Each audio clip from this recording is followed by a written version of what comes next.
Electrons move around the nucleus of an atom in concentric orbits. These orbits or shells represent different energy states that electrons can exhibit. The farther an electron is from the nucleus, the greater its potential energy.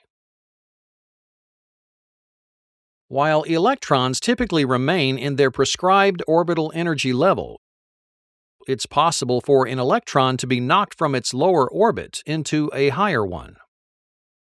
Thus, a bombarding free electron can collide with a bound electron, raising it to a higher orbit or energy level.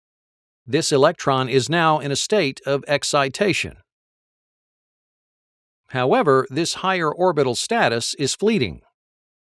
The electron will be quickly drawn back toward the nucleus and return to its original orbit. During this transition back to its normal state, a single photon of visible light is emitted. This repeating sequence of electron excitation followed by de-excitation is the basis for the functional capacity of a fluorescent light bulb.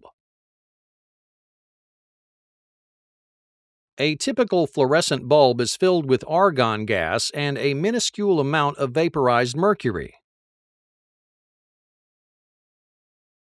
The inner surface of the tube is coated with the powdery phosphor substance. At each end of the tube is an electrode with filaments. When heated to a high temperature, they emit or boil off electrons. An AC voltage pulse supplied by a starter pushes the electrons from one end of the tube to the other. If one of the free electrons collides with an electron of the mercury vapor, the electron is bumped from a lower to a higher energy level.